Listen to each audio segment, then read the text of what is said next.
राजस्थान के रेगिस्तान में एक प्राचीन महल खड़ा था, राजगढ़। यह महल सदियों से वीरान पड़ा था और गांव वालों का मानना था कि वहां एक भयानक श्राप है।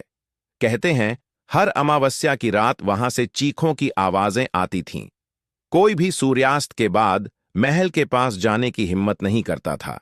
लेकिन इतिहास के शोधकर्ता आदित्य राठौड़ को रहस्यमयी कहानियों में गहरी रुचि थी।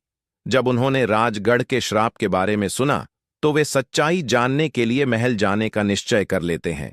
आदित्य अपने कैमरा और नोटबुक के साथ महल पहुंचते हैं। जैसे ही वे विशाल द्वार से भीतर जाते हैं, ठंडी हवा का झोंका आता है और ऐसा लगता है मानो कोई छाया जल्दी से कोने में गायब हो गई हो। महल के भीतर धूल जमी थी, लेकिन उसकी भव्यता अब भी झलक रही थी। ऊंचे स्तंभ, सोने से जड़ी छत और दीवारों पर उकेरी गई रहस्यमयी आकृतियां। अचानक उन्हें महसूस हुआ कि कोई उन्हें देख रहा है। उन्होंने मुड़कर देखा, लेकिन वहां कोई नहीं था। आदित्य महल के अंदरूनी हिस्से में पहुंचे, जहां एक बड़ा सिंहासन कक्ष था। वहां एक पुराना चित्र लटका था, राजा विक्रम सिंह और उनकी रानी मेहरुनिसा का।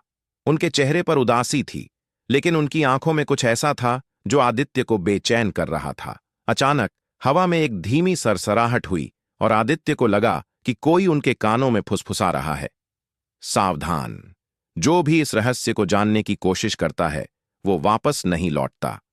वे घबराकर पीछे हटे, लेकिन तभी उनके कैमरे की स्क्रीन पर एक धुंधली आकृति दिखाई दी, एक परछाई जो तेजी से उनके पास आ रही थी।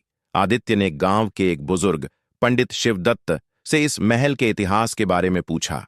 उन्होंने बताया कि 300 साल पहले राजा विक्रम सिंह ने एक युद्ध में जीत हासिल करने के लिए एक तांत्रिक से मदद ली थी, लेकिन तांत्रिक ने यह शर्त रखी कि अगर राजा जीत गए तो उन्हें अपनी सबसे प्रिय चीज रानी मेहरुनिसा की बलि देनी होगी।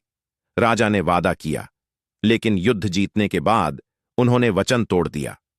क्रोधित तांत्रिक ने पूरी राजगढ़ रियासत को श्राप दे दिया कि जब तक बलिदान पूरा नहीं होगा, तब तक इस महल की आत्माएं मुक्त नहीं होंगी। रात होते ही महल में अजीब घटनाएं शुरू हो गईं।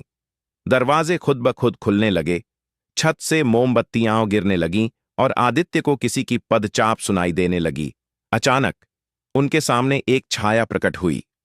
रानी मेहरुनिसा की आत्मा, तुम यहां क्यों आए हो? उसने एक गूंजती हुई आवाज में पूछा। आदित्य ने हिम्मत जुटाकर कहा, मैं सच्चाई जानना चाहता हूं। रानी की आत्मा ने महल की गुप्त सुरंग की ओर इशारा किया। आदित्य जैसे ही अंदर गए, उन्होंने देखा कि वहां तांत्रिक की हड्डियां अब भी पड़ी थीं, लेकिन उनका चेहरा भय से विकृत था। आदित्य को समझ आ गया कि तांत्रिक ने अपने ही श्राप का शिकार होकर प्राण त्याग दिए थे। लेकिन महल में आत्माओं की पीड़ा अब भी थी। उन्होंने वह पुरानी तलवार उठाई जिससे राजा को बलिदान देना था और उसे गुप्त कक्ष में रख दिया। तभी महल में एक अजीब हलचल हुई, जैसे सदियों पुराना श्राप टूट रहा हो।